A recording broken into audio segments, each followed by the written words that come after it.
Welcome to this service of reflective worship, a service of the Word with Grace Church in Haddonfield. As we go into this time of prayer this week, think about what you tend to do when your feelings are hurt in relationships. Do you tend to withdraw, pull back, and not say much, trying to avoid the pain? Do you tend to lash out so as not to lose face? Do you tend to focus more on being right or being in right relationship? And how do you do that without just being a doormat? This week, as we reflect on written words from St. Paul and hear the Gospel of Matthew and Jesus' words about reconciliation, we'll reflect on how the transforming power of God's love can be healing not only in our own lives, but through us can bring transformation and healing into the wider community.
This is the moment to wake from sleep.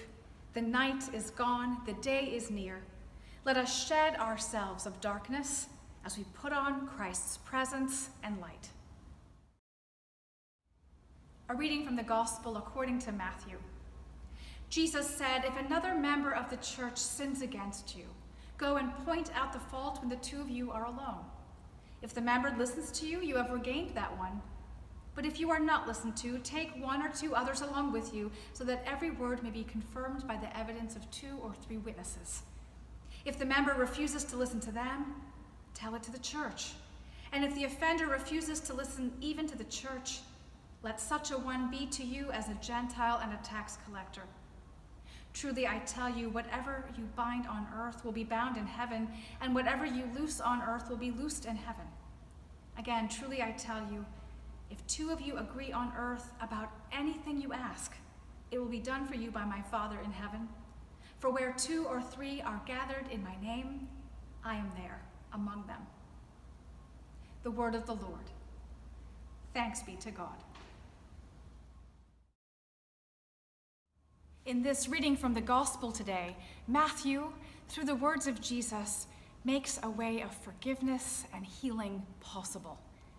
A way where those who have been hurt within the community of faith can tell the truth without dehumanizing, demonizing, blaming, but can tell the truth, can learn to listen, can be guided by the support of the community around so that no one person becomes more vulnerable, whether it's someone who is more vulnerable or more powerful, a way through which, ideally, forgiveness and restoration and even better community can happen.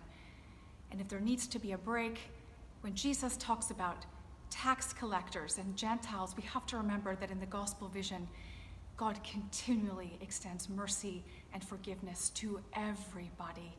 Jesus himself reached out to tax collectors and Gentiles and welcomed them in as well. The process of forgiveness, restoration, listening, learning, growing together continues to be open for all again and again, guided with parameters so that real restoration can happen. This is part of the kind of transforming community that St. Paul's been talking about in the letters we've been reading these past weeks. A way where the Spirit's work in our lives transforms our own minds, our own spirits, not only for us individually and the healing that that can bring, but through us, transforming in community so that even beyond the wider community can be transformed. We are called to ministries of forgiveness, restoration, making new ways and wholeness possible. And I think that's such a huge part of what we're called to right now as the church. In times of fear, crisis, blame, in times of escalating conflicts and divisions, we can be a way and a people that makes real listening, real forgiveness, hope, restoration possible, even in the midst of telling the truth and being accountable in our own families, in our own relationships, and in our own community. That's the transforming power of love that St. Paul's been talking about, to be transformed and renewed in our hearts and our minds. That transformation is not just for ourselves in our own lives. It's transformation that can work through us out into the wider community, the work to which we're called a ministry of reconciliation. And it does start with us. It starts with how you listen, how I listen, how we examine what we have done or left undone, how we are willing to tell the truth even when it's difficult in ways that don't blame or shame, and how we're willing to hear what others have to say as well. The transforming power of healing, restoration, and forgiveness doesn't actually happen when we try to hold on tight and make it happen. It happens when we step back and make space for the Spirit to work in us. This is God's work. We make room for God to work through us. And a way that I have found is really helpful to remember this comes from a seminary professor of mine many years ago now, who was also a pastor. I remember this every time I'm hurting or feel like I wish I knew a way forward that could be better. And it takes this word forgive. And it reminds me, perhaps it can remind you, that within this process of forgiveness, our role is first and foremost to make space, to open up space for God's Spirit and God's truth to be present. Making space by giving something for something else that perhaps is surprising or new, or opening up a way forward. So for example, for blame and shame, instead we can give honesty. For dehumanizing and othering, we can give empathy and listening. For jumping to conclusions, we can give time to process and listen. For hurt and attack, we can give honesty and love.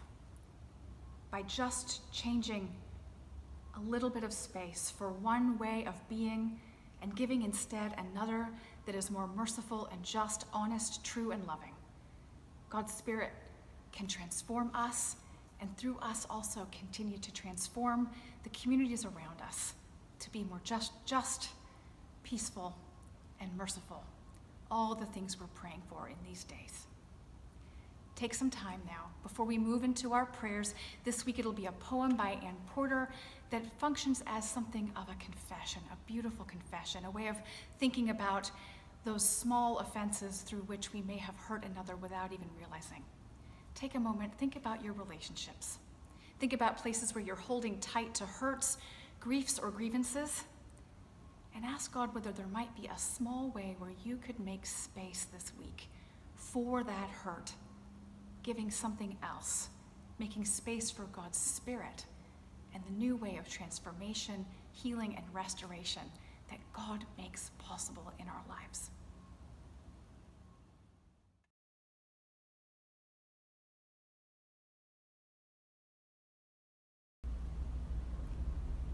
As you reflect on the power of truth, listening, naming, reconciliation, consider whether there are any relationships in your life that need tending. Are there hurts, gaps, grievances? Are there opportunities, openings hopes? Are there things done, things left undone? Contempt, complacency, lack of awareness? How might the light of Christ's presence this week help you begin to mend what is torn, in large ways or small, through your thoughts, your words, your actions, your life? Trusting in God's transforming love, may this poem be a means of confession.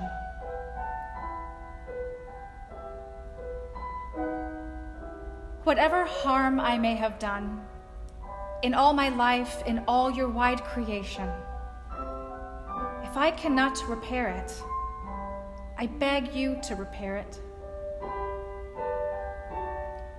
And then there are all the wounded, the poor, the deaf, the lonely, and the old, whom I have roughly dismissed as if I were not one of them,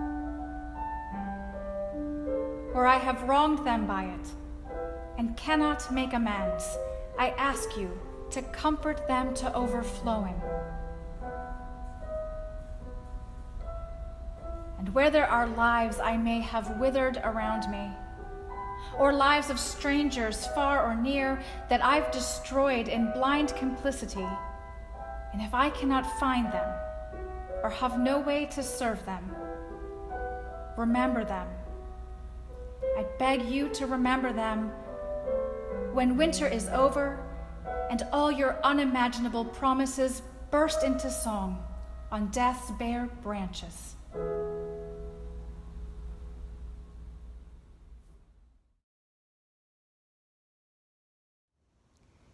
I hope this time has helped you think not only about your own relationships, but the way in which those relationships bring life and love to the wider community.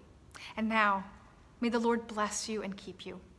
May the Lord make his face to shine upon you and be gracious to you. May God give you grace, not to sell yourself short, grace to risk something big for something good, grace to remember that the world is now too dangerous for anything but truth and too small for anything but love. Wake up, put on light, love your neighbor, be in peace. Amen.